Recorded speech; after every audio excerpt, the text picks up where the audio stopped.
personas, bueno, varias ponentas que se tienen que marchar porque tienen compromisos. Estas mujeres están muy, vamos, que tienen que ir para aquí, para allá, tienen que estar en un montón de sitios, y entonces la idea era hacer las preguntas al final, pero en el caso del grupo por los buenos tratos, Isabel y Rebeca se tienen que marchar. Entonces, y ella se está yendo ya. Sí, Shateva. Entonces no sé si hay alguna pregunta, alguna cosa que queréis preguntar en concreto a ellas, aunque con Rebeca luego también estamos otras compañeras de la escuela que también podemos responder preguntas, pero en el caso de Isabel, si hay algo que os interesaba saber, alguna pregunta, alguna duda, alguna reflexión sobre su programa. Sí, hay. Yo una pregunta no quiero hacer, simplemente ¿Micrófono?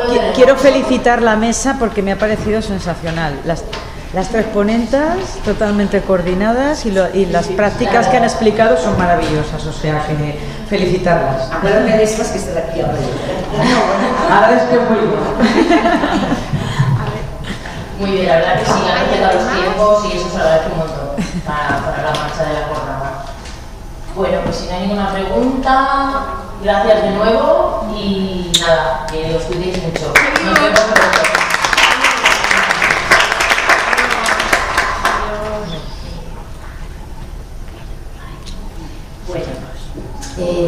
Aunque ya la mayoría me conocéis, pero para quien no me conoce, yo soy Noemi y bueno, estoy colaborando con la escuela desde la coordinación pedagógica y también soy profesora, en concreto imparto el módulo de urbanismo desde la perspectiva de género. Bien, la mesa que va a continuación le hemos llamado poniendo en el centro a las mujeres más allá del discurso de la denuncia. La verdad es que bueno, nos parece que hay un discurso bastante perverso, porque desde los poderes públicos se hace mucho hincapié siempre, y un poco desde la sociedad, en que las mujeres que sufren violencia de género por parte de sus parejas que denuncien, ¿no? Siempre que denuncien. La denuncia se pone en el centro, muchas veces antes que a las propias mujeres. Porque desde luego si ponemos en el centro a las mujeres nos surgen muchas preguntas. Por ejemplo, ¿está preparada psicológicamente una mujer para dar ese paso? ¿Se le dan las garantías reales para su protección? ¿Qué pasa cuando las mujeres se deciden a dar ese paso? ¿Encuentran los apoyos que necesitan a todos los niveles? ¿O más bien dobles victimizaciones? Hoy las participantes en esta mesa nos van a ayudar a responder a algunas de estas cuestiones y nos van a contar su trabajo diario con las mujeres supervivientes de la violencia de género. Así que, adelante. Bueno, pues yo lo primero es que quiero unirme al agradecimiento de todas mis compañeras por vuestra asistencia esta tarde aquí, porque en estos tiempos de corre que llevamos todas, pues me gusta mucho el que estéis aquí esta tarde, especialmente porque muchas de vosotras habéis dicho intentaré ir, haré todo lo posible, y al final estáis aquí, por lo cual es doble agradecimiento por el esfuerzo que habréis hecho. Yo soy Laura, estoy en la Comisión de Gestión de Recursos de la escuela y os voy a pasar a presentar a Lucy Polo Castillo, compañera, amiga. Ella es psicóloga y es presidenta y fundadora de la Asociación Por Ti Mujer y de la Red de Apoyo de la Mujer Inmigrante Víctima de Violencia de Género, Red Amindi. Es coordinadora de proyectos sociales y proyectos internacionales dirigidos a mejorar la calidad de vida de grupos en situación de vulnerabilidad, personas mayores, población desplazada, infancia, familia y mujeres. Ha sido la coordinadora del equipo de trabajo en el que planificamos los objetivos, contenidos y profesorado del curso Mujeres, Participación y Liderazgo. Volcó en él toda su experiencia y sus conocimientos en el liderazgo de las mujeres, algo en el que es experta por su trayectoria profesional. Las mujeres sufrimos violencia allá donde nos encontremos por el mero hecho de ser mujeres, y de ahí la doble victimización de las mujeres inmigrantes. Hoy Lucy nos compartirá la dificultad de estas mujeres, su invisibilización y el porqué de su silencio.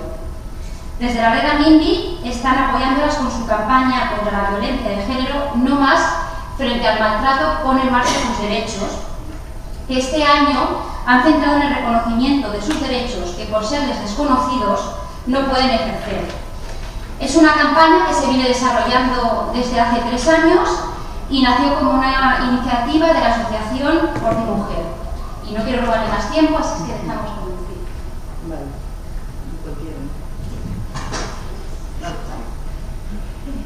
buenas tardes a todas y a todos, porque ahora sí podemos decir que hay 3. Sí, bueno, ante todo agradecer a la Escuela María Moliner, de la cual también me siento una parte de ella. He crecido como hija también adoptiva en ese proceso de la escuela y he venido por invitación de todas a hablar un poco de la experiencia que se tiene desde una entidad que es hecha por mujeres migrantes para trabajar por migrantes, pero que en el camino cambia, porque el problema no tiene nacionalidades, no tiene colores, ni tiene clases sociales. El problema de la violencia es un problema muy, pero muy fuerte y que en cualquier situación se puede uno ver envuelta, o puede ver envuelto un familiar, puede ver envuelta una amiga, sin distingos de nada.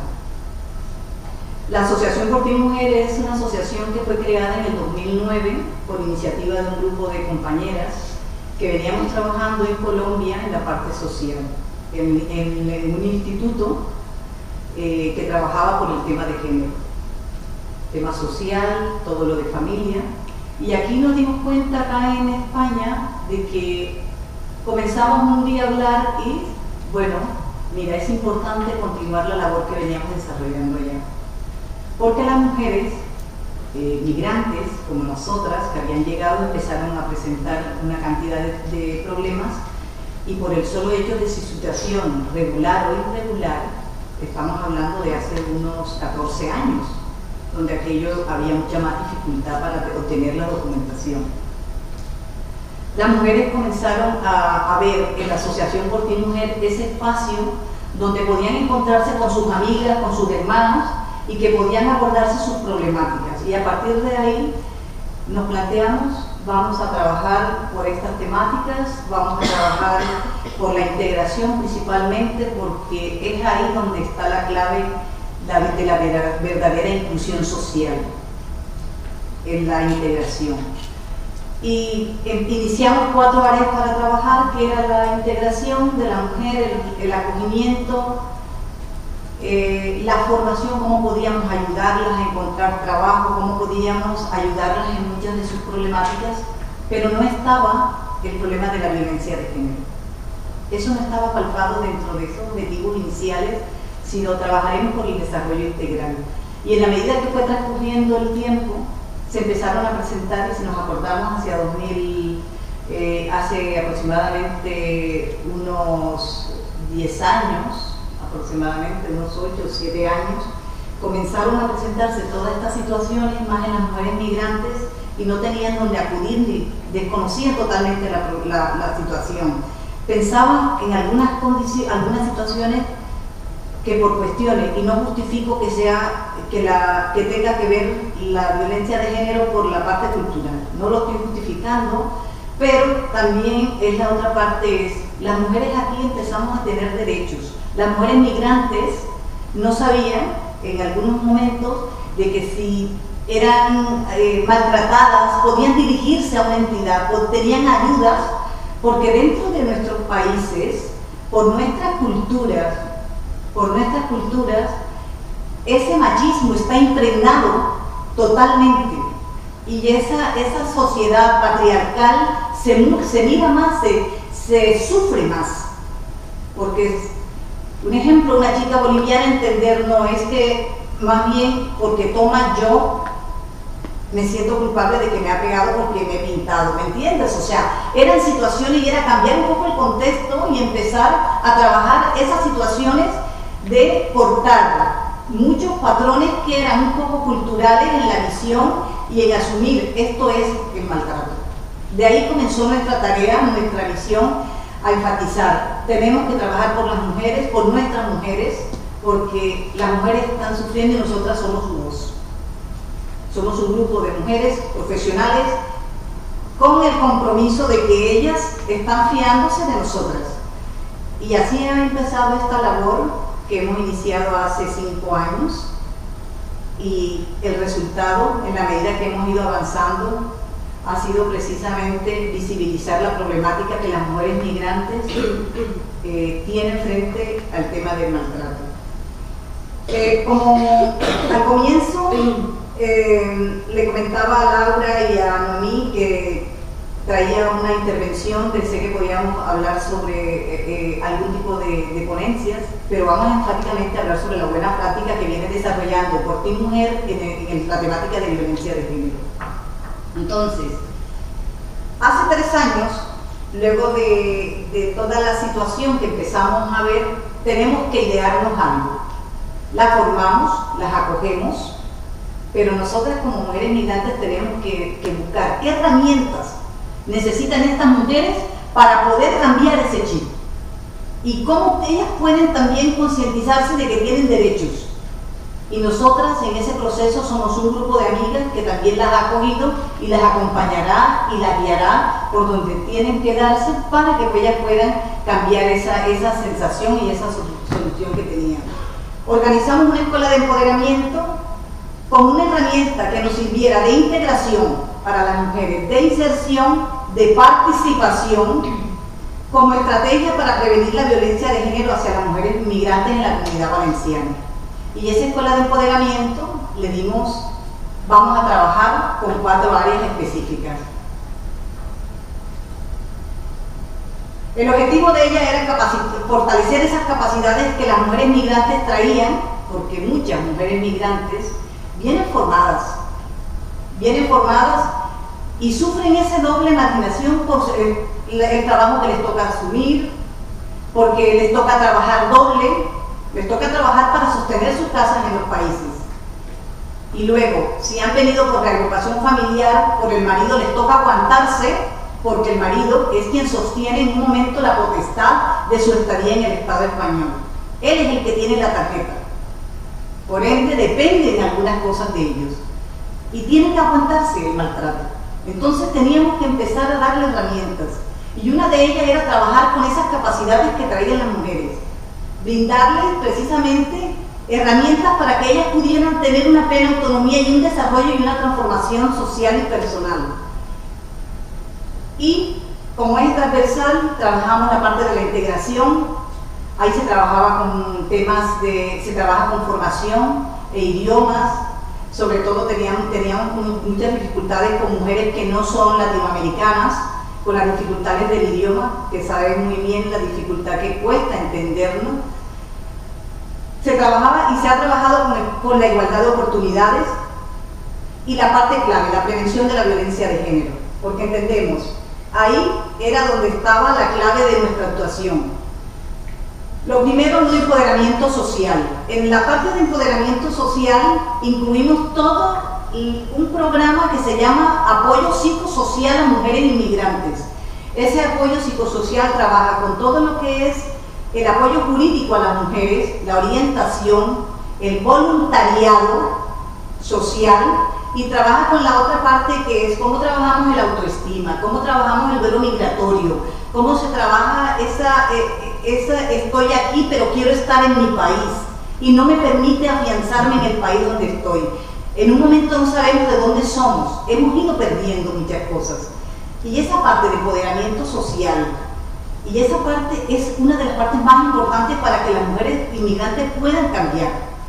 Y luego el empoderamiento económico, porque si económicamente estás siendo maltratada y económicamente no estás empoderada, no tienes opciones de un trabajo, sigues ligada al maltratador. La dependencia económica, como la dependencia emocional, son las causas más fuertes de que las mujeres se queden calladas. No denuncien, ni siquiera, ahorita decía, la denuncia sí, pero para que una mujer inmigrante denuncie, es que tiene que haber hecho un trabajo muy fuerte. Porque si depende del maltratador, no va a denunciar. El trabajo de la Asociación Por Ti Mujer ha sido precisamente eso. enseñarle a las mujeres inmigrantes, concientizarlas de los derechos que tienen y ser esa parte, trabajar desde lo humano, igualmente trabajar desde lo local, trabajar desde la participación y trabajar precisamente desde la integración y luego el empoderamiento político.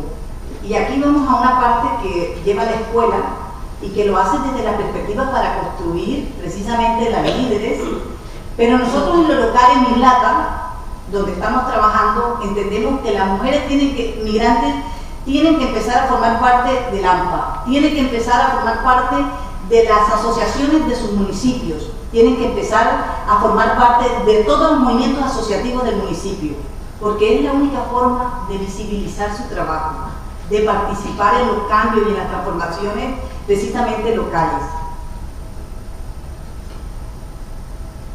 En la parte del empoderamiento social, la acogida integral era uno de los puntos importantes, porque cuando las mujeres inmigrantes llegan a nuestra oficina, las atiende una psicóloga y una abogada. ¿Por qué? Porque muchas llegan y lo primero que nos preguntan es ¿dónde conseguimos un trabajo? O dinos cómo tenemos que hacer para sacar la tarjeta sanitaria, o cómo tenemos que hacer para sacar la tarjeta, el documento que te pueda hacer regular e irregular en un país. Pero atrás de eso hay un problema grandísimo también. A veces muchas llegan por hacer una pregunta de cómo adquirimos la tarjeta sanitaria que nos hemos quedado ahora, cuando después de estar regular hemos pasado irregular porque la perdimos porque no teníamos empleo. Y se dan cuenta toda esa cantidad de problemas que se tienen muchas veces por la situación de migraciones. Entonces, se sufre más como mujeres, como migrantes, como indocumentadas totalmente. Por eso hay dos profesionales que las atienden y son dos profesionales que pueden darles realmente el camino y el destino a seguir en cada necesidad. Una mujer llega en la primera acogida y nosotras se hace una evaluación de cuáles son esas necesidades y hacia dónde tienen. Muchas veces llega a preguntar solamente en unos cursos y termina llorando porque es víctima de violencia de género. Y por eso debe haber dos profesionales en el proceso de acogida para identificar qué es lo que esa mujer se ha sentado ahí por algo. No viene porque los cursos sean gratis. Además de eso viene por una necesidad grandísima. El apoyo psicosocial y jurídico y luego la parte importante que es la parte de educación. Lo encontramos mucho en la parte de educación, hemos trabajado muchísimo en el grupo de mujeres marroquíes, muchísimo, y hoy en día dentro de las buenas prácticas ese grupo específicamente es uno de los grupos más fuertes que tenemos en la asociación. Entonces eso indica de que se ha hecho de pronto un poco los deberes con las dificultades de los recortes. Imagínense, nuestra entidad es una entidad sin recursos, con buena voluntad, con un equipo de amigas incansables en la lucha, pero ahí estamos. En la parte de la integración sociolaboral se trabajan los itinerarios individualizados, la diversificación profesional, porque muchas mujeres vienen con títulos, pero la dificultad que encuentran aquí también es la homologación de ese título. O sea, puedes tener 20 doctorados en tu país, pero aquí no eres nadie. Entonces, eso es un sufrimiento. Yo lo viví. Entonces es una sensación que llegar a un país que no es el tuyo y entender de que allá tenías de todo, eras la jefa. Llevabas, y aquí tienes que empezar a limpiar. Esa parte es importante, o sea, el empoderar a las mujeres en ese proceso. Porque eso es una barrera que tienen ellas ahí y que hay que trabajar.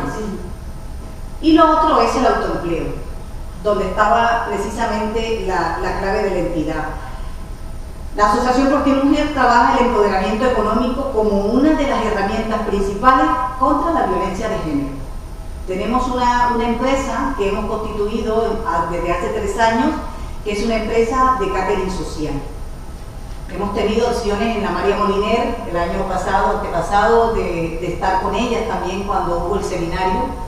Y es una empresa donde las mujeres se forman, se hace una formación y luego, cuando se encuentran las mujeres formadas, preparadas, automáticamente las mujeres, después de pasar 9 módulos, en los cuales está cocina, sumiller, inglés, pastelería, costelería, administración, camarera, protocolo y marketing, porque nos dimos cuenta que la Comunidad Valenciana es plenamente turística y el mercado está ahí. Ahí es donde está la clave. Y era una opción de brindarles una herramienta a ellas. Hemos tenido buenos resultados porque las mujeres de las que se han formado en los últimos 3 años, 149 mujeres, algunas insertadas en el mercado laboral y otras constituidas dentro de la empresa.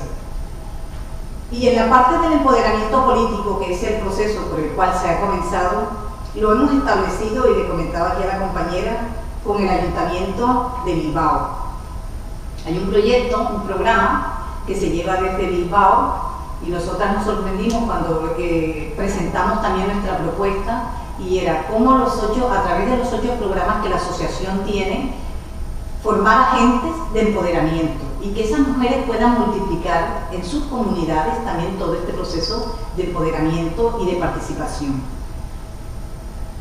Trabajaríamos y trabajamos en este momento en todo lo que tiene que ver cómo ellas nos están formando a nosotras, y lo hemos hecho coordinada con el Ayuntamiento de Bilbao. Estamos en este proceso para formar a las mujeres en este tipo de empoderamiento.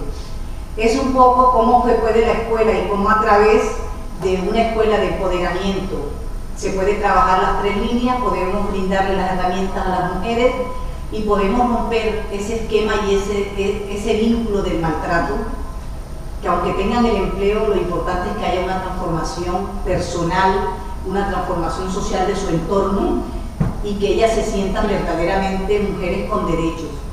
Entonces el objetivo es nuestra buena práctica, y ahí seguimos luchando. Hace 3 años, lo que decía la compañera Laura, surge como una de las iniciativas, creo que estuvieron muchas, estuviste en el lanzamiento de la red de AMIMBI, ¿te acuerdas? Fue una iniciativa que se tuvo porque había muchas entidades y muchos profesionales particulares, independientes, pero interesados en que se trabajara esto a través de redes. Ahí estamos luchando, una red que este año ha lanzado también por 3er año su campaña de No Más, y hemos trabajado ahora con 8 comunidades, o sea, a nivel de España. He venido ayer de Coruña, de lanzar la campaña de la red AMIMBI en Galicia, igualmente, y esto es pequeños puntos que se están dando. Es más un esfuerzo personal y un compromiso como mujeres en que en nuestras manos hay muchos cambios, muchas transformaciones. Entonces, muchas gracias. Yo creo que es un poco lo que estamos haciendo, es pequeñito, pero bueno, intentamos.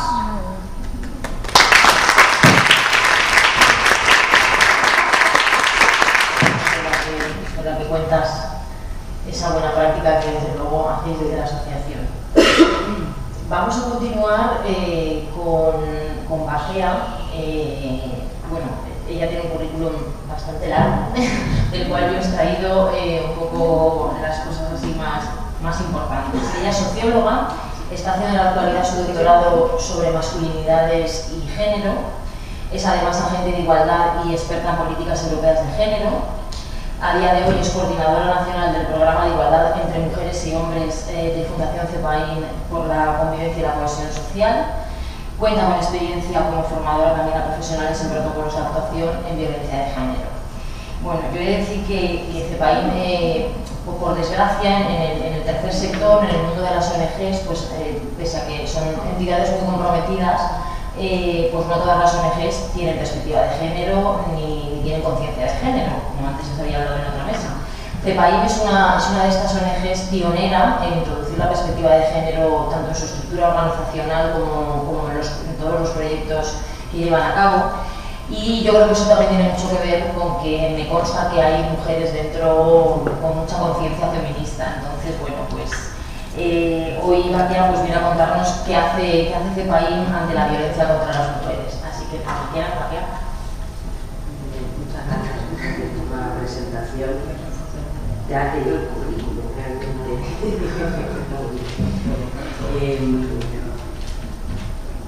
Bueno, primero tengo que empezar diciendo una cosa bastante fea, y es que a las 7:20 me tengo que levantar de esta mesa sí o sí, porque yo vivo en Madrid, entonces tengo que coger el AVE para llegar dignamente a mi casa a las 10:30 o menos cuarto, que va un viernes por la noche, yo creo que está mal. Pero de verdad que me da mucha rabia, me da mucha vergüenza, porque odio a la gente que suelta el rollo y se va corriendo y no hay tiempo para preguntar, para hablar, para compartir el espacio con las compañeras. Pero bueno, la verdad es que cuando solicité el AVE, no sé, no pensé que íbamos a terminar antes, y en el caso me he dado cuenta que no voy a poder estar todo el rato, ¿no? Pero bueno, entonces en ese sentido, primero las disculpas vayan por delante. Por supuesto, agradecer a... ¿Se oye bien, no? Sí. Agradecer a la escuela la invitación, también a Soledad, que está compañera de la Fundación CEPAIN aquí en Valencia, que también está aquí acompañando esta tarde, que también creo que merece el agradecimiento. Bueno, CEPAIN en Valencia entró en contacto con vosotras no hace mucho. Yo tampoco es que me entere, bueno, como he dicho, yo coordino un poco los temas de igualdad a nivel nacional, que bueno, son muchos centros y tampoco estoy en el día a día de lo que pasa en todos los centros, pero sí que de vez en cuando hay cosas importantes, interesantes, me las mandan. Entonces sí que me enteré que había una reunión de la escuela con CEPAIN, y la verdad es que cuando vi el título, o sea, solo cuando leí Escuela de Ciudadanía, dije, wow, y luego en femenino, y dije, bueno, y luego María Molinero, y digo, bueno, pero ¿estos quiénes son? De verdad que ya solo con el nombre yo ya estaba comprada, o sea, ya me gustaba. ¿No? Luego además, pues he tenido oportunidad de conoceros más y me llevo como los paños el folletito. Y bueno, por lo que he escuchado en la mesa de antes, pues me parece que es un trabajo estupendo, ¿no? Y espero que, bueno, pues que esto sea el inicio de algo, ¿no? Entre las dos organizaciones. Bueno, también deciros que sí que en algún contacto con alguna de las profesoras que tenéis en los cursos y que tenemos, por ejemplo, con Carmen Castro, que ya ha participado en una de las jornadas nuestras, y con Maite Sarrión, bueno, pues que son diosas para nosotras, y además tenemos la suerte, como decía Noemi, que nuestra organización nos deja llamar a estas mujeres feministas que hacen en la jornada que organizamos, que no en todas partes esto pasa, ¿no? Bueno, ahora os voy a contar un poquito también por qué el tema de la perspectiva de género en este país es importante, ¿no? Pero primero presentaros brevemente la organización, que seguro que algunas no conocéis quiénes somos. Ahora mismo somos una fundación desde el año 2009, pero veníamos de un consorcio de entidades desde el año 94, una trayectoria larga en el campo de las migraciones. Nosotros empezamos trabajando en el campo de las migraciones, pero bueno, también hemos ido ampliando un poco el foco y ahora, bueno, como dice nuestro plan estratégico, trabajamos más en territorio, y en el territorio pues hay inmigrantes, hay autóctonos, hay mujeres, hay hombres, pasan cosas, ¿no? Entonces la línea siempre es más ligada a lo territorial que a lo sectorial, aunque indudablemente nuestro ADN y nuestro origen tiene que ver con el campo de las migraciones, ¿no? Somos ahora mismo 250 personas en plantilla, una organización a nivel nacional, en 8 comunidades autónomas. Me parece interesante ponernos este dato de que somos un 65% de mujeres, que esto puede ser bueno o malo, ¿no? Depende de cómo lo veamos. Ya sabéis que en el tercer sector pues somos muchas mujeres, no voy a contar por qué, porque ya lo sabemos, no todas.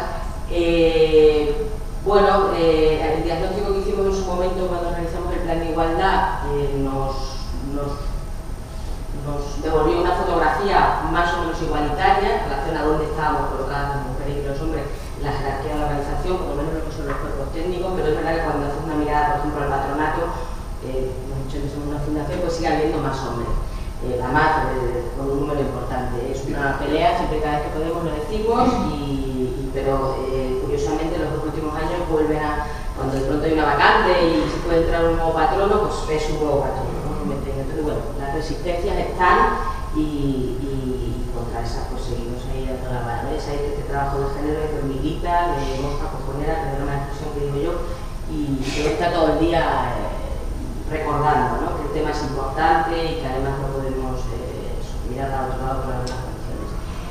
Bueno, y a nivel un poco de, bueno, nuestra página web, cepain.org, si queréis un poco mirar también lo que hacemos, os voy a contar más cosas. En este sentido, yo voy a hablar de lo que hacemos en el área de igualdad, inclusión de la diversidad y la discriminación, y en particular lo que tiene que ver con violencia de género, porque hacemos otras cosas, pero obviamente el tema de hoy tiene que ver con violencia de género. Ponía antes un segundito que tenemos un plan de igualdad. Yo creo que esto también es importante porque Ahora somos 250 personas, pero cuando hicimos el plan de igualdad en el 2010 no éramos 250 personas, por lo tanto, como sabéis, por la ley de igualdad no estábamos obligadas a hacer el plan de igualdad. Sin embargo, lo quisimos hacer de manera voluntaria.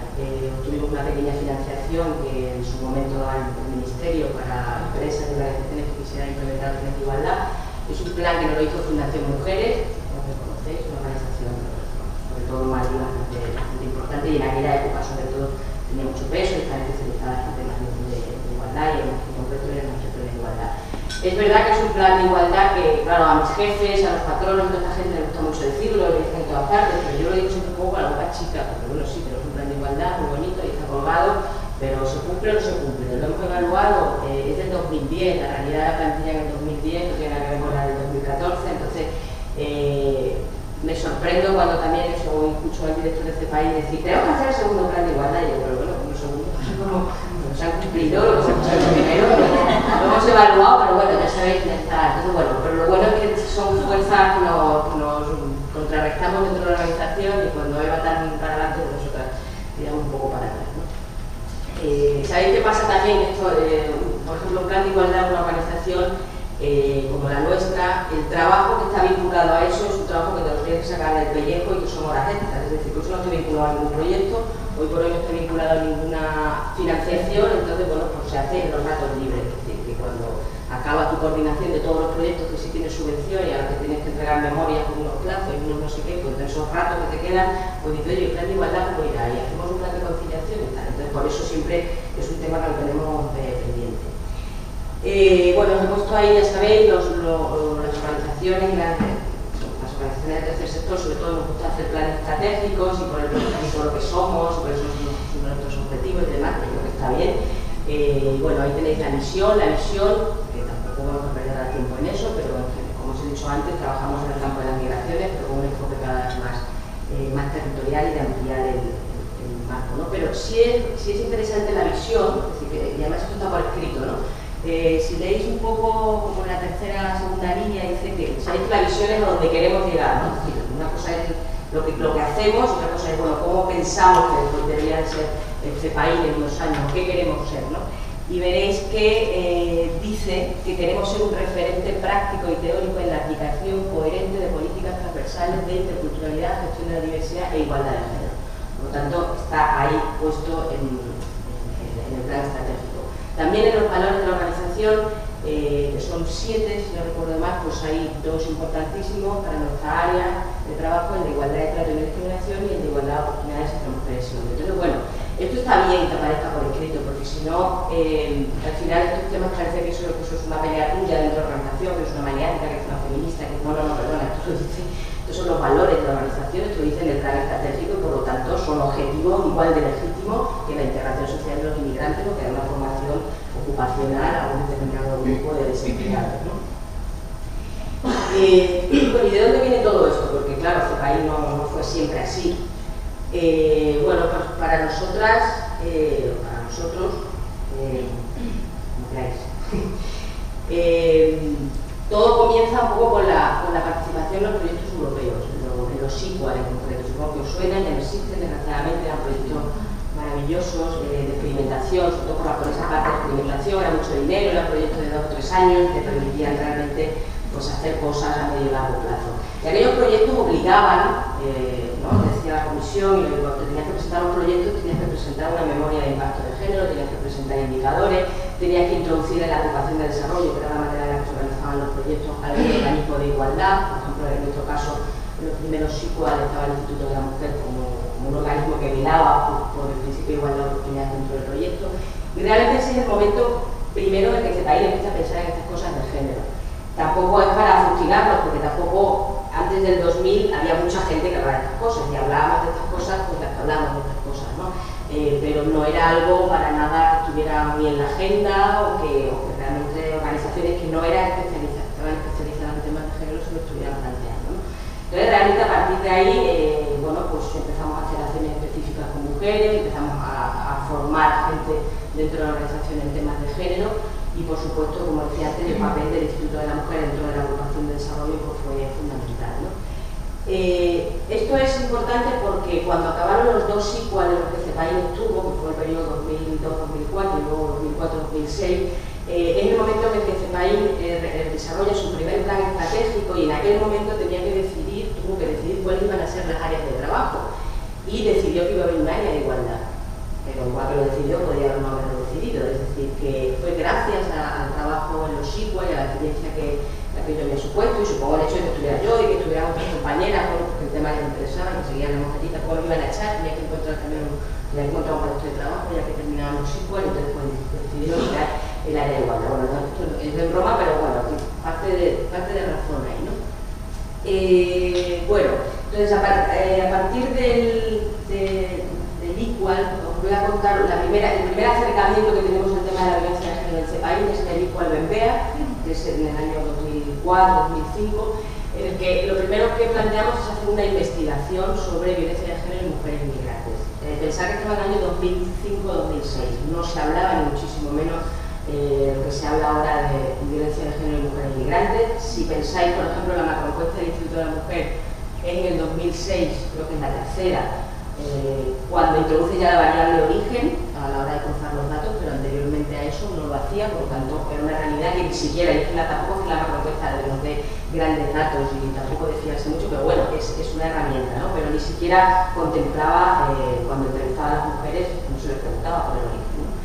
Entonces, como digo, bueno, era pertinente en aquel momento hacer esa investigación. Y además también queríamos saber, bueno, cuál era nuestra realidad en nuestros centros de trabajo, porque nosotros hacíamos itinerario de inserción, teníamos diferentes dispositivos de atención a hombres y mujeres, pero bueno, y llegaban mujeres que eran víctimas de violencia de género, pero nadie sabía qué hacer, no había protocolo, cada uno respondía como podía.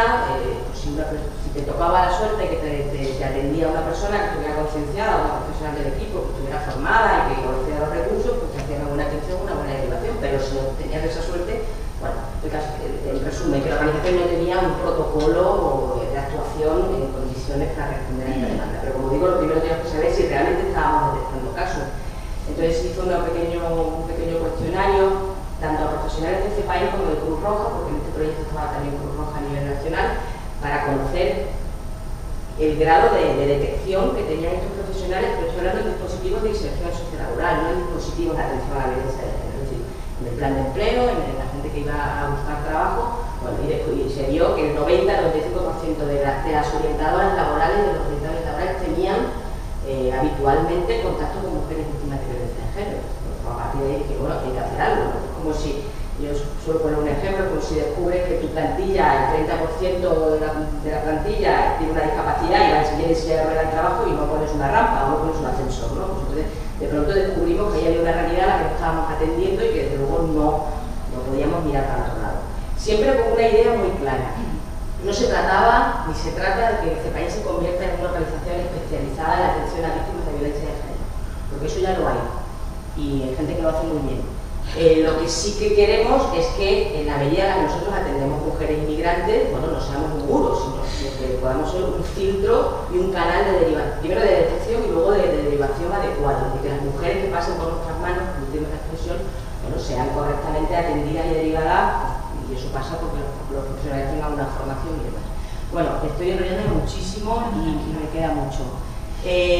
Bueno, de aquello salió una publicación que se llama No solo pegar, aquella investigación que hicimos, no solo de la parte de los cuestionarios que hicimos con profesionales, sino que también hicimos grupos de discusión con mujeres migrantes. Esto también yo creo que fue una novedad en aquel momento, incluso ahora, porque tampoco se nos pregunta a las mujeres qué pensamos sobre las cosas, pero imaginaros en el año 2006 hacer 20 grupos de discusión para conocer cuáles eran las opiniones, las actitudes, los conocimientos que tenían las mujeres inmigrantes sobre violencia de género.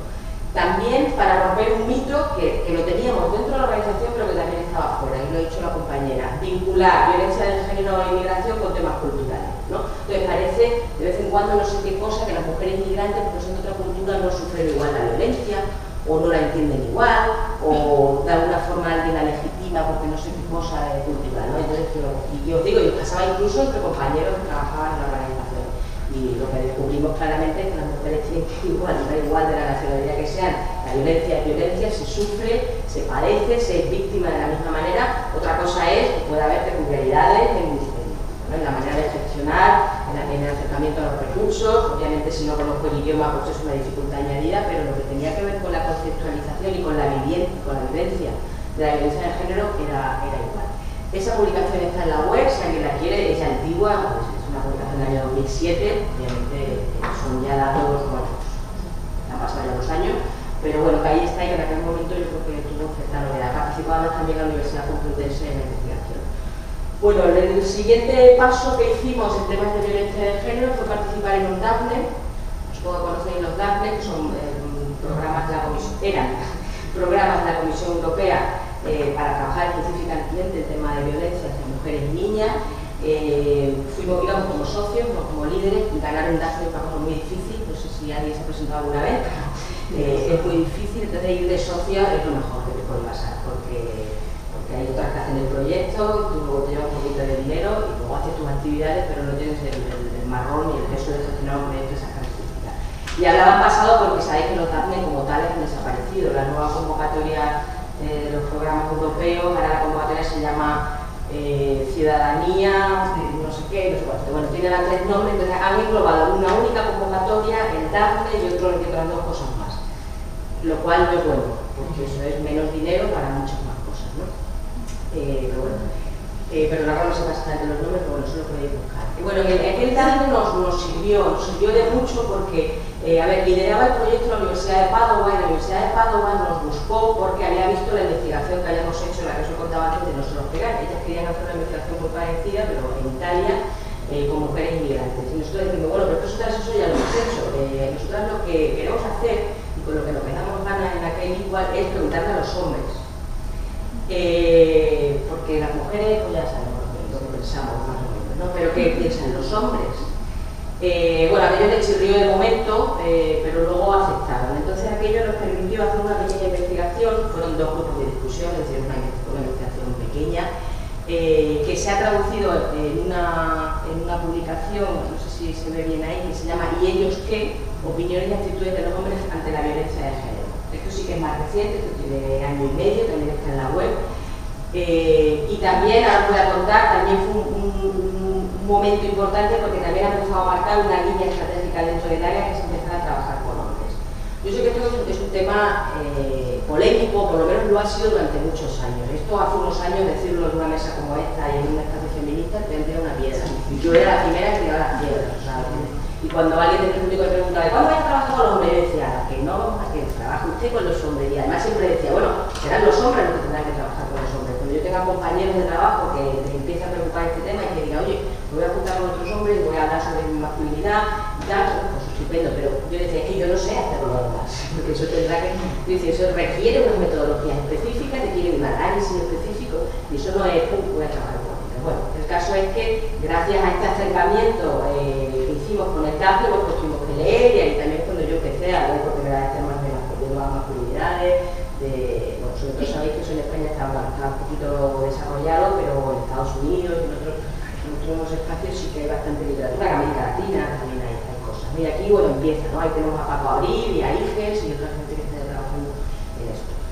Bueno, y quizás el proyecto estrella de los temas que hacemos relacionados con violencia de género en este país es el Salir Adelante, que en realidad es por el que nos conocéis, es un proyecto de prevención, es decir, nosotros no tenemos proyectos de atención a víctimas directamente.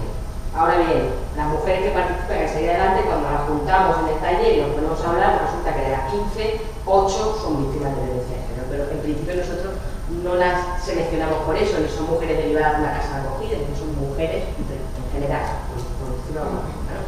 Bueno, este proyecto lo llevamos desarrollando desde el año 2007 con una financiación del Ministerio de Empleo y Seguridad Social, con el fondo FEI, que también desaparece. Este se va a reconvertir en lo que llaman el FAMI, que es el Fondo de Asilo, Migración e Integración. Que también, pues eso, ahí ya lo ha ocurrido todo. Bueno, el Salir Adelante básicamente se inició como talleres de prevención y sensibilización. Es un taller que marcamos con 36 horas, insuficiente por supuesto, pero a algún punto tienes que poner el límite. Y tenemos una guía metodológica para el desarrollo del taller, que también podéis mirar en la web. Este material se hizo en el 2010, se ha hecho una reedición en el 2012. Bueno, yo creo que es un material que también necesita ya darle una vuelta y revisarlo y tal, pero bueno, ahí está también si trabajáis con mujeres os interesa, seguro que hay alguna dinámica de grupo en concreto que os puede servir o tal. Decía que la parte importante, o la actividad principal de Salida Adelante son estos talleres que os cuento. Esto lo hacemos en todas las comunidades autónomas en las que estamos, a pensar que al año pues hacemos 20 talleres por los que pasan 200 y pico mujeres, ¿no? Y a lo largo desde el 2007, es decir, que ya lleva que estamos hablando de muchas mujeres y de muchos talleres. Pero como nos cansamos también, nos aburrimos de hacer siempre lo mismo, en parte es verdad, porque ¿no? Una tiene también ganas de hacer cosas nuevas y de inventar y luego van surgiendo nuevas necesidades.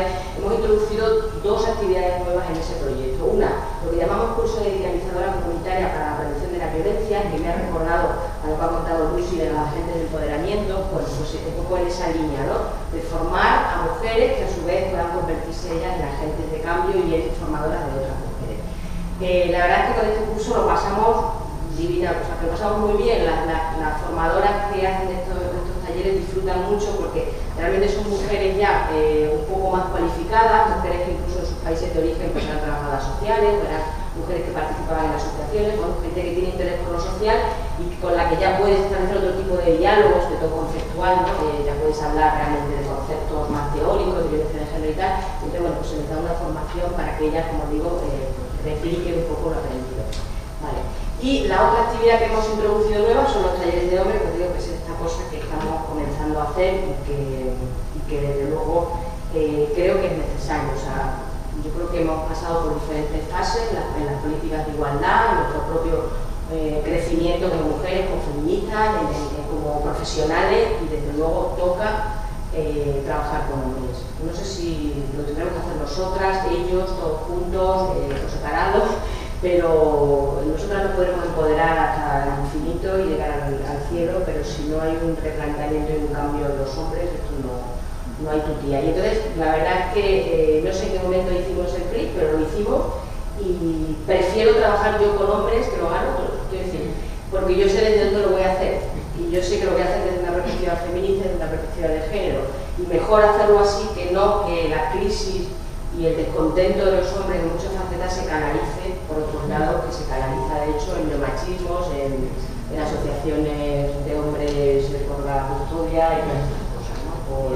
lo del síndrome ese tipo de cosas. Entonces, bueno, pues vamos a cubrir también ese espacio, porque si no, es como también lo que se dice a veces aquí en España de Podemos, porque aquí no hay una extrema derecha, un partido de derecha, tal, bueno, porque los descontentos se pueden canalizar con muchas vías, ¿no? Entonces está bien que canalicemos el descontento y la crisis de la masculinidad, que desde luego sí que la hay, bueno, por una forma feminista del género y no, pues, ¿no? Y bueno, y deciros también que en la línea de la prevención de violencia de género también hemos tenido un proyecto de prevención de la mutilación genital. He hablado en pasado porque esto fue una financiación que tuvimos solo un año, pero cual es una pena porque imaginaros un proyecto de prevención de mutilación, es un trabajo de largo plazo. Esto no son 2 días o un taller y tal, sino que tiene que ver con mucho trabajo en la comunidad. Necesita gente de la comunidad, mujeres y hombres que estén dentro y que sean ellos los que hagan la interlocución con. No puedes ir tú de españolita para contarles allí a las nigerianas que no hagan mutilación, porque no van a hacer caso, ni entienden tú, ni se entienden, ni van a entenderte ellas, ¿no? Y bueno, esa financiación se perdió, esperemos recuperarla. También era Fondo Europeo para la Integración. Tenemos una publicación que apenas es un folletito muy básico explicando lo que es la mutilación, pero bueno, que es un comienzo, que también está en la web. Y termino con otra de las líneas que tenemos en el área y en temas de prevención de violencia, que es el trabajo de formación con profesionales. Y ahí creo que también hay vinculación interesante con la escuela. Es decir, que desde el área también nos dedicamos a dar formación a profesionales, gente que está interviniendo en temas de violencia de género. Y en particular quiero hablar de los cursos que estamos haciendo en temas de trata con fines de explotación sexual, que llevamos una 6ª edición. De hecho, hoy terminaba el curso que teníamos en Madrid. El 5.º curso se hizo en esta sala, en Valencia, hace un mes, por ahí. Y la verdad que es un curso, yo el miércoles estuve en Madrid, yo escuché a Beatriz Jimeno, que la llamamos siempre para dar la ponencia Marcos sobre prostitución y sexualidad, y yo no me canso de escucharla, maravillosa. Y bueno, este proyecto sí que hemos tenido financiación para el año que viene, así que el año que viene seguiremos haciendo cursos de trata. Lo que pasa es que lo vamos a mover de territorio porque intentamos que cambie de lugar. Y bueno, ya está. Esto es lo que hacemos, así los datos, y ahí tenéis mi mail si queréis escribirme o contarme. Gracias.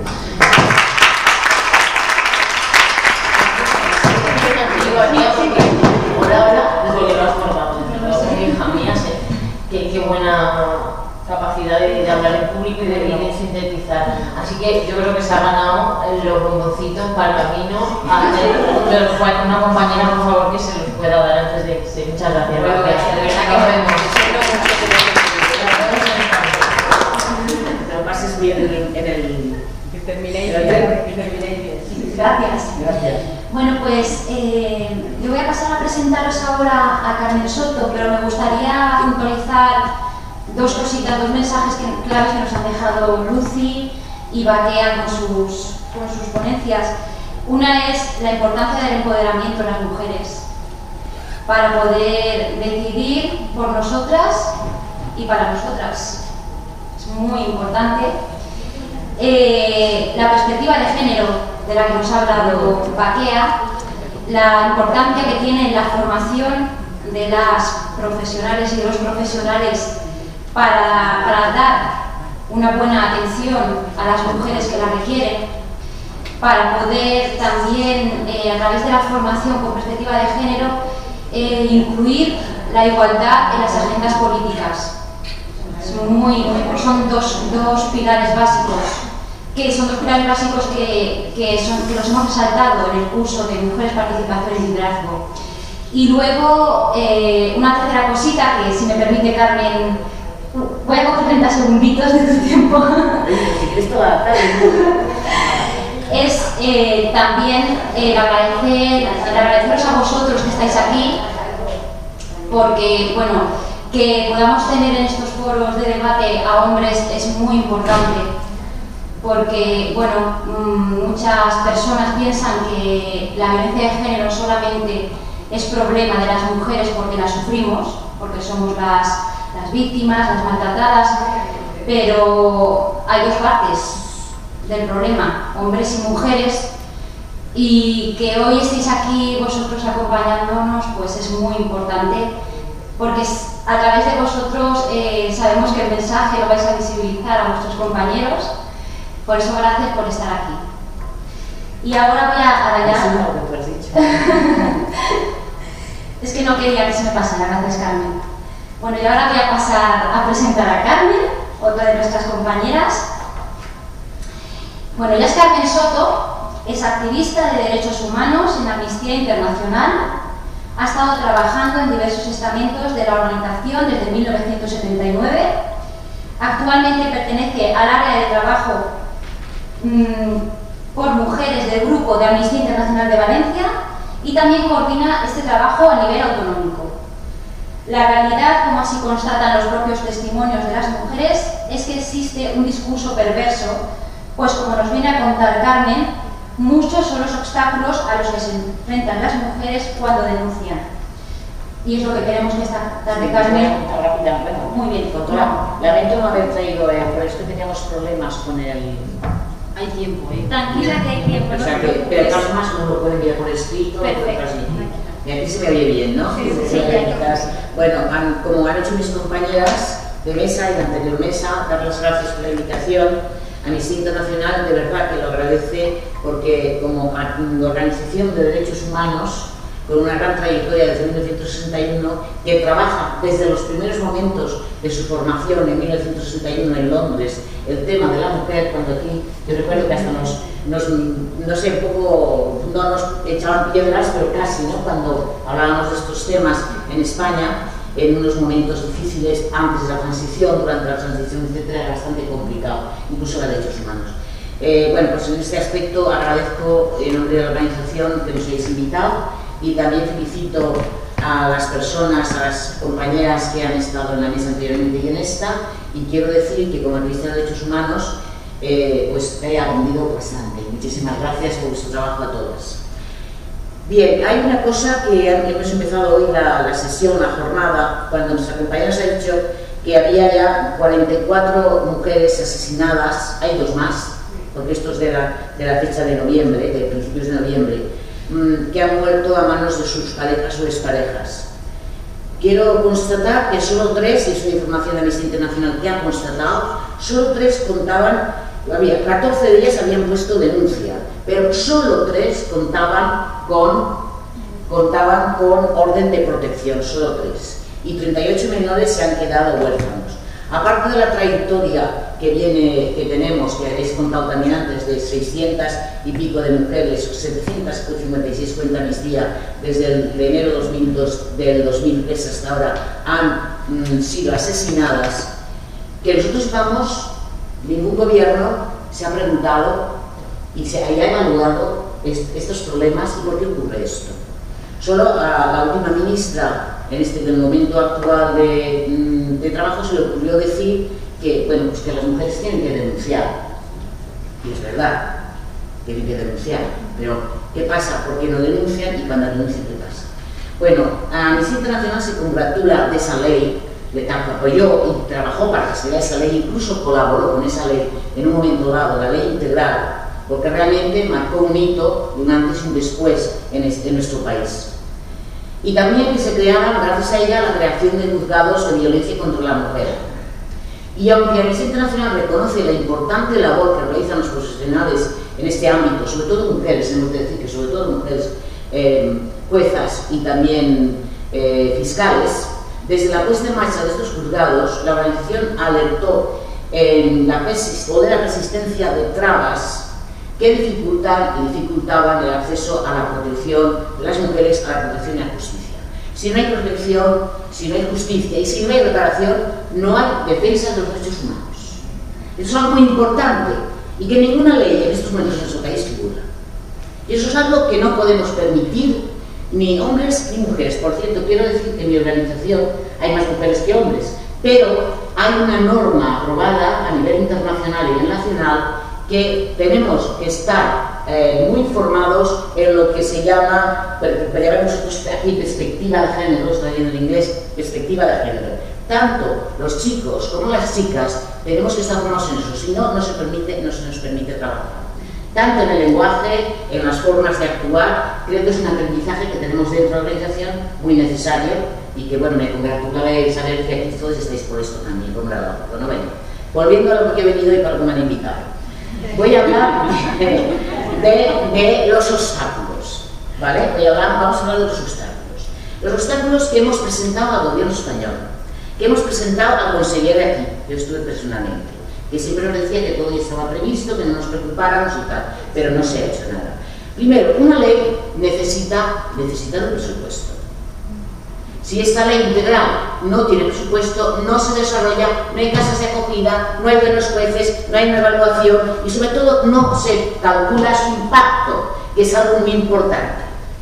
Y estamos cansados y cansadas de decirlo, pero no nos hacen caso.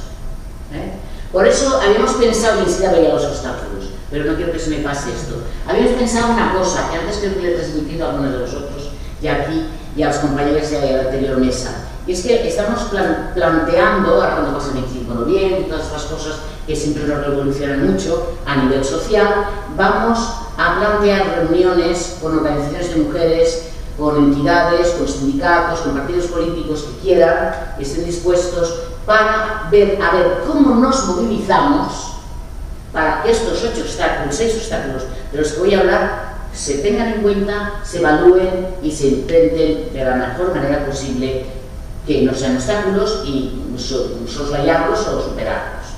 Bien, el primer obstáculo es, primero, que no todas las mujeres son adecuadamente informadas sobre sus derechos, que es algo bastante de esto. La ley integral garantiza el derecho a la información de las víctimas. Sin embargo, hemos comprobado, Amnistía Internacional ha comprobado cómo la información no llega a las personas que no conocen el idioma, que tienen problemas de integración o el funcionamiento del sistema penal. Ni el idioma, todas esas cosas que conocen el funcionamiento del sistema penal. Han de garantizarse intérpretes especializados, personas especializadas y de calidad en comisarías y juzgados. Sabemos, y tenemos constancia, y tenemos testimonios grabados, escritos, que la policía en muchas ocasiones aquí les aconseja que denuncien sin presencia de un abogado de turno de víctimas, por la tardanza en la confección de la pista. Y les dicen además que el juzgado ya se les nombrará uno, por lo que la víctima asiste al juzgado sin preparación técnica para prestar declaración. La entrevista a la víctima en el juzgado de guardia es escueta y esto va en perjuicio suyo. No se les informa sobre los derechos de naturaleza laboral y de seguridad social que les concede la ley integral. Primer obstáculo y grave. Después, segundo obstáculo, déficit en la disponibilidad y la calidad de la asistencia letrada. La ley integral contempla la creación de turnos de oficio de guardia. Amnistía Internacional ya puso de relieve la desigualdad de dotación de estos turnos de guardia, en muchos casos infravalorados. Turnos de guardia, abogados y abogadas que conozcan el tema de la ley integral y el tema de la violencia de género, que no es una especialización como aquí ha quedado constatado esta tarde, ¿no? En la actualidad, los recortes de presupuesto y justicia podrían además estar socavando aún más esta disponibilidad de abogados y abogadas. La mayoría de los casos seguidos por la organización se encontraron con representantes legales minutos antes de empezar el juicio. Minutos antes. A esto hay que añadir que la calidad de la asistencia está directamente vinculada al interés y sensibilidad de cada profesional. También es importante que siguen sin contar con una formación adecuada. Nosotros, el turno de oficio de violencia de género debe ser separado para víctimas y para detenidos o imputados, porque a veces se da el caso que el mismo abogado va de un lado a otro, y esto es gravísimo. Bien, tercer problema, o tercer obstáculo, falta de diligencia en la investigación judicial. Esto es gravísimo, y eso está ocurriendo. Vamos a ver, es la propia víctima quien tiene que aportar las pruebas, y los casos son sobreseídos sin apenas investigación de oficio por parte del juzgado competente, ni por parte de la Fiscalía. Una persona, una mujer, va a denunciar, ha hecho la denuncia, va ante el juez, un abogado que acaba de conocer, o hace muy poquito que lo ha conocido, y que sabe su caso, y ella esa que tiene que contar, y tiene que ser testigo de su propia violencia. La policía no investiga a los vecinos, su círculo de amistades, no investiga al detenido, hay un forense que a lo mejor en ese momento le llaman para que vea a fulanito que la acaban de detener. Es muy importante. Entonces, este es un obstáculo de realmente gravísimo, ¿no? Amnistía Internacional ha documentado casos en los que las pruebas que le presentan a la mujer son denegadas por el juzgado al considerarlas innecesarias, a la vez que los casos son archivados. Cada vez hay más sobreseimientos. Y esto, como al final terminaré, hay una cosa muy importante que es que vamos a hablar de una ley que está en proyecto, que también tenemos que luchar contra ella, como luchamos contra el tema del cambio de la legislación sobre el aborto.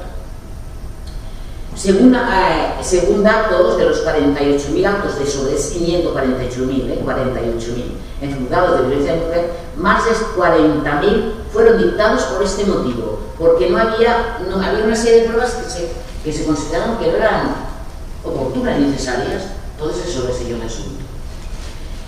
El juicio rápido está bien para los casos de una violencia puntual, ¿no? Pero no para una situación de violencia. La situación de violencia exige un examen, exige una trayectoria, ver qué pasa, qué ha pasado, porque está claro que hay muertes, lamentablemente, pero y todo lo que pasa antes, y todo lo que está pasando, es que es necesario que otra persona la maten, casi la maten, para que realmente la sociedad se movilice. Este es otro problema, un problema social. Cuarto, esto es muy gracioso porque a mí me está recordando mucho Colombia, estaba ahí y me recordaba mucho. Sin marcas físicas, los obstáculos se multiplican. Vamos a ver, hemos podido contrastar que en casos de violencia psicológica o sexual y de violencia habitual, sin lesiones físicas recientes, existen aún mayores dificultades para las denuncias de las víctimas, para que prosperen las denuncias. Si no hay marcas, si no hay alguien que analice cómo psicológicamente esa persona está siendo maltratada, y si no hay pruebas de una violencia sexual, pues resulta que las pruebas son innecesarias, podríamos decir. Esto, naturalmente, es una de las cosas que, bueno, pues que sonrojan, nada más. Yo he hablado con personas de la judicatura, hemos hablado y se sonrojan. Dicen que pero que esto está así, pero que esto realmente es muy grave, ¿no? ¿Os acordáis de aquel señor que predicaba, ¿no? Desde musulmán, que decía que como pegaban a mi clase de dejar marcas, pues bueno, No era broma eso, no era un tipo loco, no sabía lo que decía, ¿no? Y después, en todos los casos documentados por Amnistía y en los que las mujeres asesinadas que contaron con denuncias previas solo lograron enjuiciar alguna de las conductas normalmente de escasa identidad. No hay una valoración de estos hechos y, naturalmente, si solo esperan tener marcas, por eso nosotros cada año que se cumple un año, ya son 10, de la ley integral, hacemos una evaluación del impacto de la ley, cosa que luego planteamos al gobierno, que en aquel momento nos lo agradecía, en lugar de decir lo debíamos hacer nosotros, sino ustedes, porque ellos tenían los medios para hacerlo más que nosotros. Nunca se ha hecho, ¿no? Nunca se ha hecho, ni antes ni ahora, y esperemos que en un futuro se pueda hacer, o sea, haga voluntad política de hacerlo.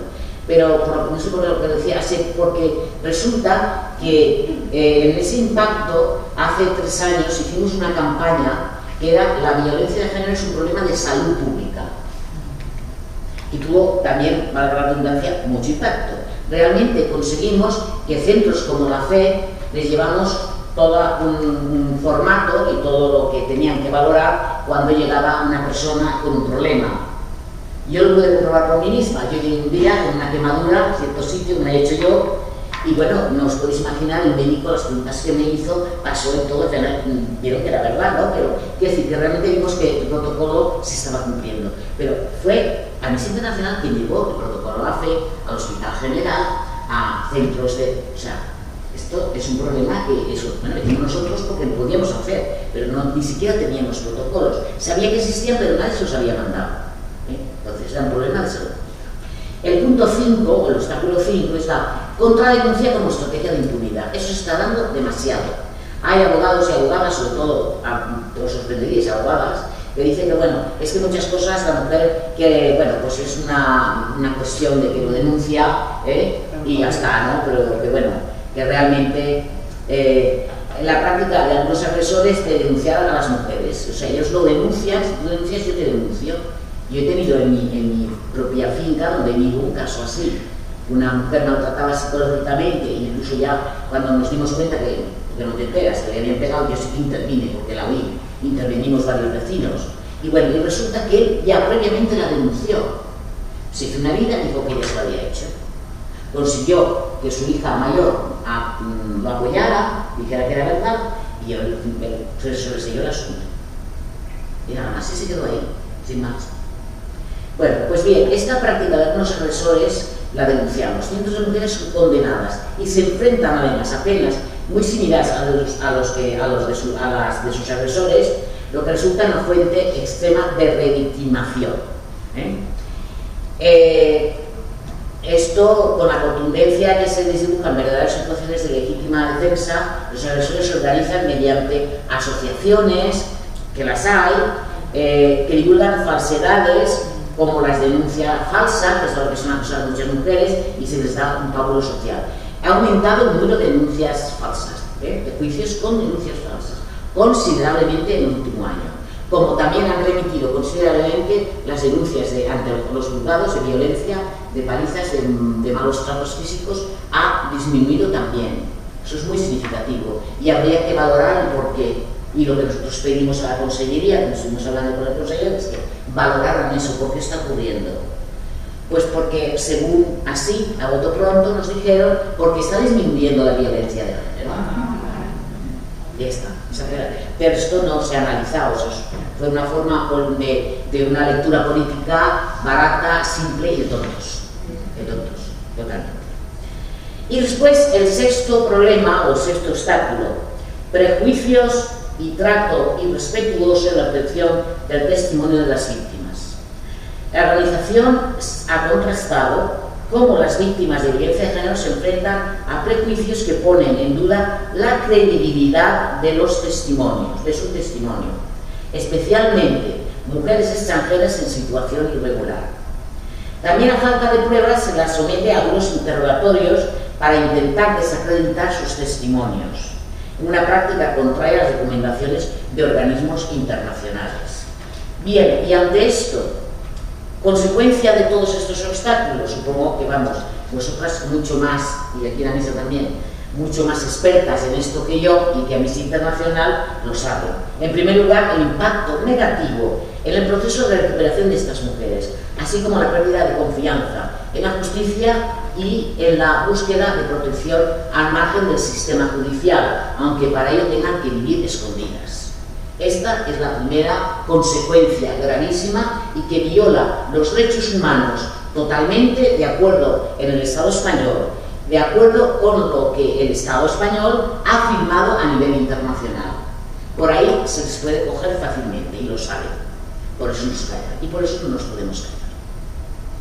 Segundo lugar, con los revestimientos, la absolución de los agresores, estos se sienten legitimados y en todos los casos que hay documentado se han repetido los agresores, cuando no, como pasó en Paiporta en octubre pasado, esta mujer que fue asesinada, después de haber denunciado 30 veces, después de un juicio rápido, en el que a él le dijeron a 100 metros de su casa, ya está, y vivían en la misma calle.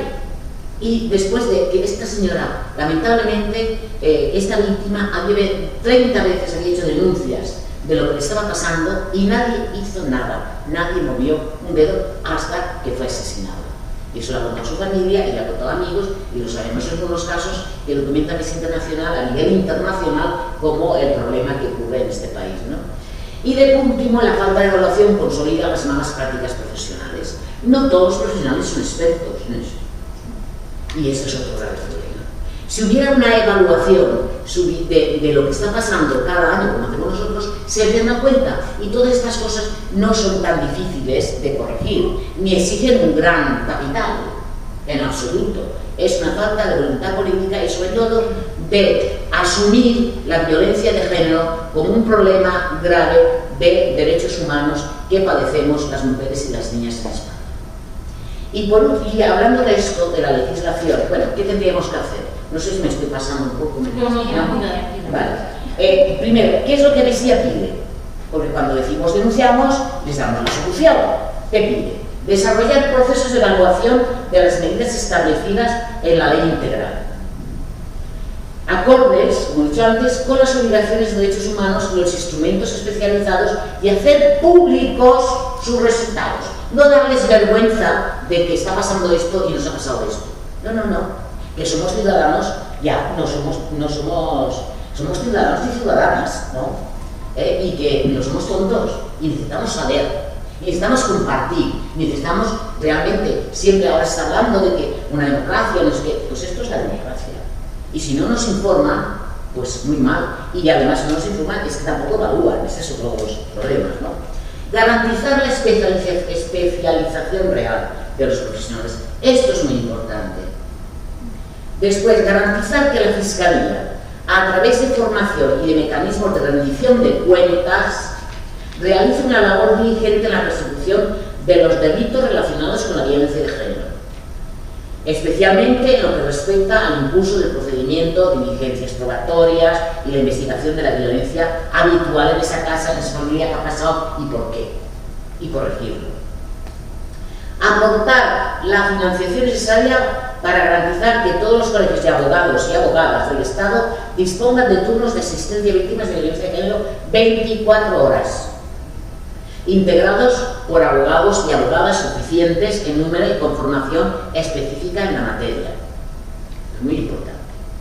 Promover mecanismos legales y de otra índole que garanticen el derecho de las víctimas de violencia de género y sus familiares a una reparación justa y adecuada, que incluya indemnización, completa rehabilitación y garantías de no repetición por parte del Estado. El Estado, esto no es un asunto doméstico como hace años, el Estado es el máximo responsable y tiene que dar cuentas y tiene que apoyar a las víctimas totalmente. Prever cauces accesibles y ágiles para las víctimas o sus familiares que les aseguren reparación ante situaciones en que como has dicho tú antes, muchas mujeres no de cómo van a denunciar, pues si viven, bueno, eso, analizarlo y ver en qué circunstancias.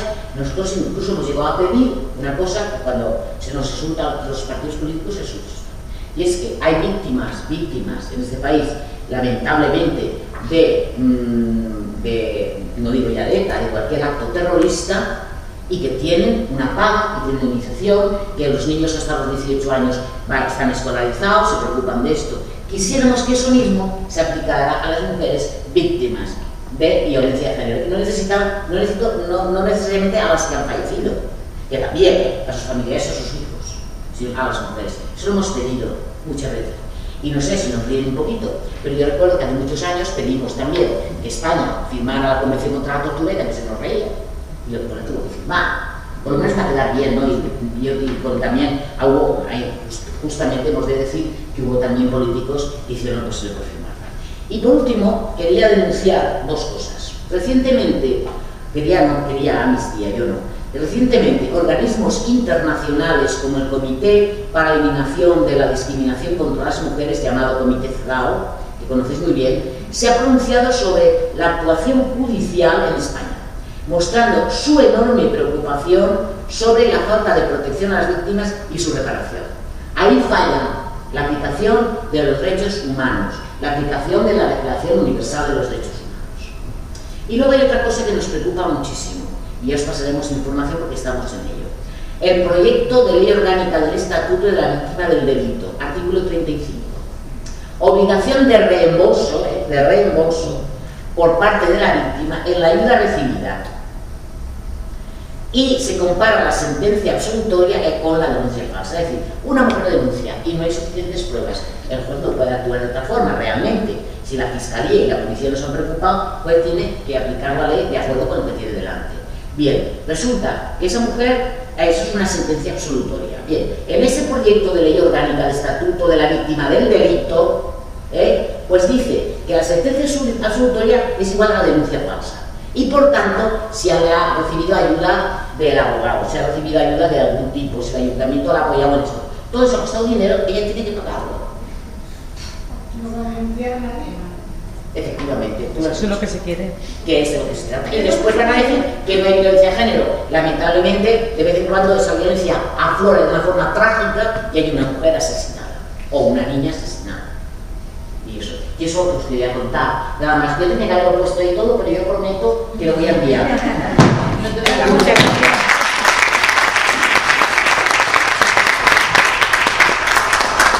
Bueno, Carmen también nos ha traído una, supongo que ahora cuando salgáis podéis coger unas hojas que ha traído también para una ciberacción.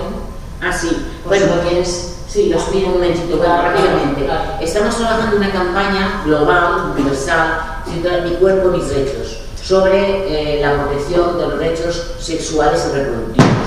Y entre estos países hemos trabajado en España el tema del aborto, etcétera, etcétera, y ahora trabajamos sobre El Salvador, porque ahí tenéis una hojita que lo explicará mejor que yo. Una ciberacción porque en ese país el aborto bajo ningún concepto, ni por violación, ni por incesto, ni por extrema gravedad de la madre se permite. Y entonces esto atenta a los derechos humanos de todas las hombres y las niñas en ese país. Y como hay un gobierno cambiado que es izquierda, a ver si nos hace caso y cambia un poquito eso. Es que allí tiene una ley como la nuestra, pero no la aplican. Sí. Perdón, ya me callo.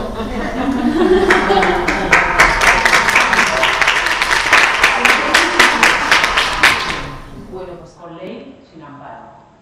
Mientras que la cultura machista no haya sido erradicada, mientras que la base de las desigualdades no haya desaparecido, mientras que la estructura patriarcal que nos oprime y nos subyuga no haya sido desmantelada, las mujeres seguiremos siendo erradicadas, desaparecidas, oprimidas y subyugadas. Mientras que sigamos saliendo a la calle sin más amparo que el ruido de nuestras voces, que por única respuesta recibida es el eco del silencio de quienes deben protegernos, tendremos que seguir en la calle. Nos quieren invisibles.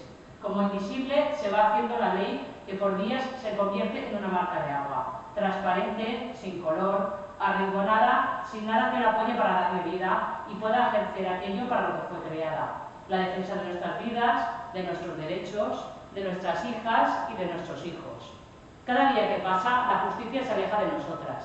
Cada día que convivimos con quien nos tiene presas es un día menos de libertad, es un sueño menos que podemos cumplir. Es una arruga más que nos va encogiendo el alma poco a poco. A quien nos desgobiernan les decimos que nos escuchen, actúen y ejerzan la obligación que por su condición de gobernantes tienen de protegernos, que las mujeres somos ciudadanos de pleno derecho, que nacimos con unas libertades, que por su hacer calamitoso las estamos perdiendo en beneficio de la opresor machista. Que den a la ley lo que la ley necesita para que las mujeres estén protegidas y los asesinos lejos de ellas, cuanto más, mejor. Por eso decimos a quienes nos han tirado los pies al suelo que todo lo que emana de la tierra se eleva al cielo. Y nosotras seremos las voces de las que han silenciado y les daremos alas a sus sueños, convertidos en la realidad para que las acompañen y puedan ver que sí, que aquí tienen a alguien que las quiere y que siempre pensará en ellas.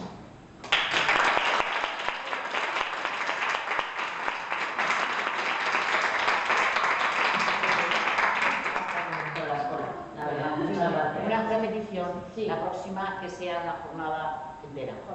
Sí, habrá más tiempo para más cosas. Sí, bien. Vale, bien. Nos atreveremos.